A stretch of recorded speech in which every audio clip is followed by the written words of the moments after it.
Hello friends, welcome back to my channel Lyceum of Politics. Now today I am going to finish the series on social contract theory, okay? So in my previous videos I have already discussed about the social contract theory and the views of Hobbes and Locke in relation to it, right? So today we will discuss the views of Rousseau in relation to the social contract theory, okay?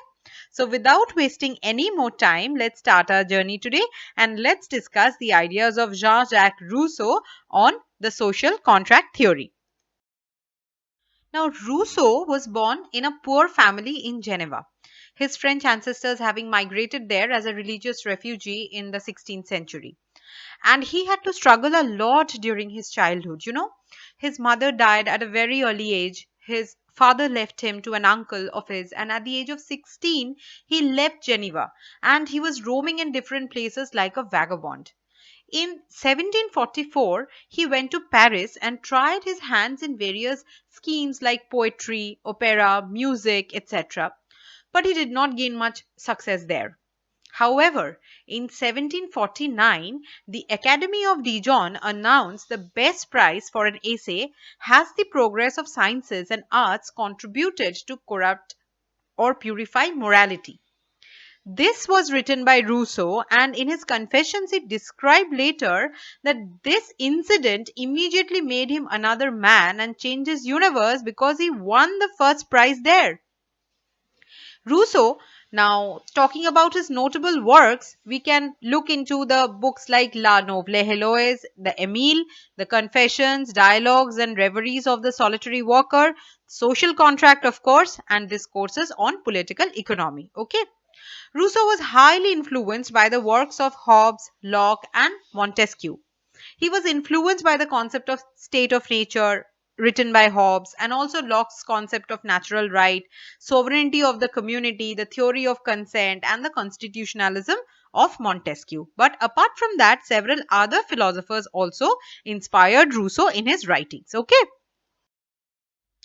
Now let us have a look at Rousseau's views on human nature. Now, according to Rousseau, men are basically good and he only turns wicked due to some wrong social actions. Okay. He feels that men are governed by two instincts. They are self-love and mutual sympathy. That is, man always cares for himself the most, and then after caring for himself, he thinks sometimes about doing good to others.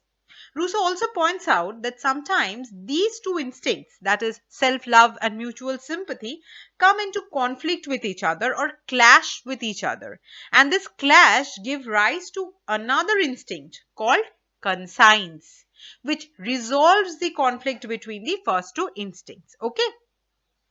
But Rousseau feels that pride is the root cause of the evils in the society.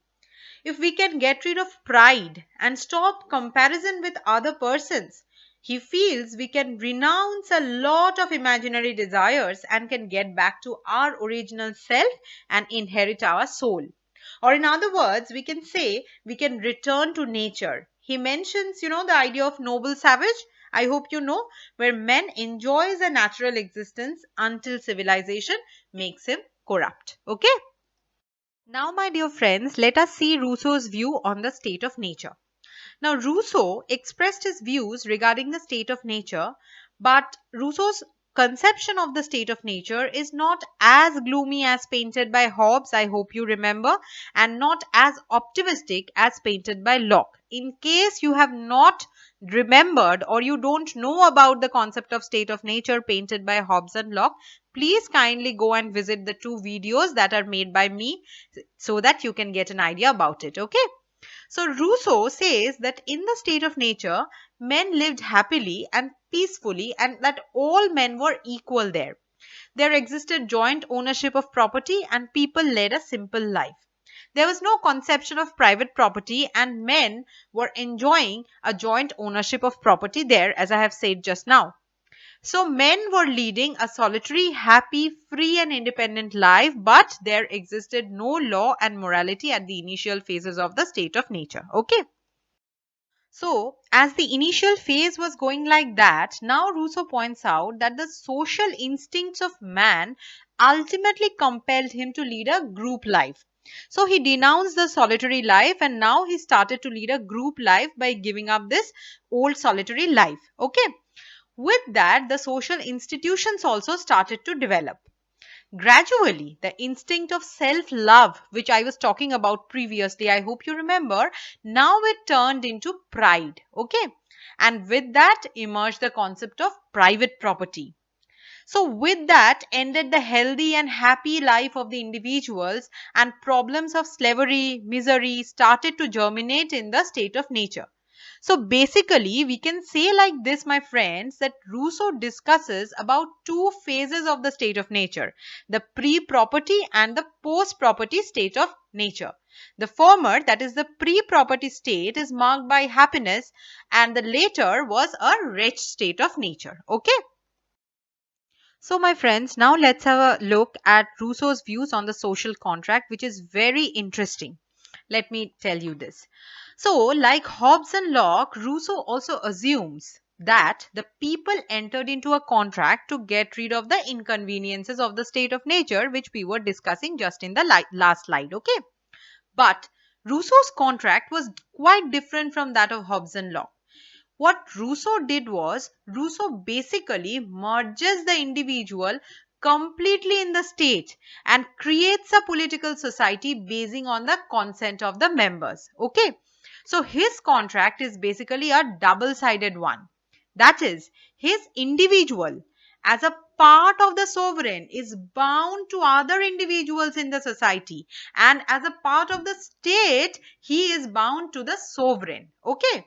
So the individual is made to surrender everything to such a society of which he himself is very much a member, and he gets back everything as a member from the society. Okay.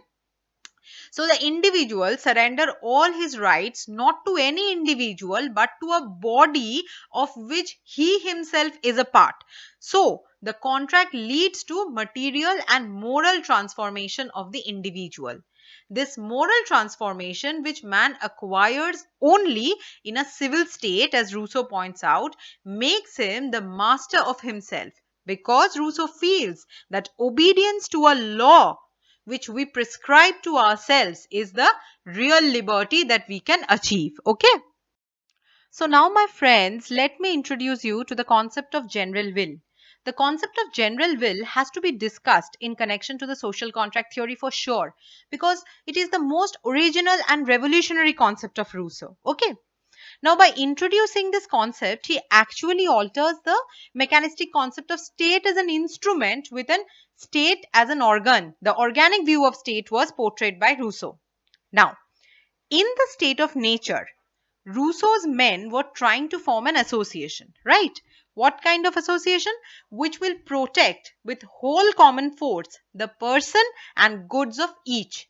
And each in the society, while getting united with many, may still obey himself alone and remain as free as before. Please listen to me very carefully, my friends. Okay. So here, actually, the individual, for creating that kind of an association, is putting all his power under the supreme direction of the general will. Okay. The general will is determined by two elements. It aims at the general good, and it must come from all, and it also must apply to all. Okay. But Rousseau clearly distinguishes between the general will and the will of all. Do not misinterpret Rousseau, my friends. What he's saying? He says that whereas the general will thought in terms of the good of the community, will of all was nothing more than that of will of the majority in the society, which mostly aims at the private interest of the individual. Okay. So, in order to understand the significance of general will, my friends, let's look at the difference between the terms actual will and the real will. Now, according to Rousseau, the actual will is that will which is selfish and thought of individual's private welfare and did not bother much about the welfare of the society. But on the other hand, the real will is a more higher, a supreme, and a nobler will, which makes the person think about the welfare of the society and not only about his self-interest. So that is basically based on reason.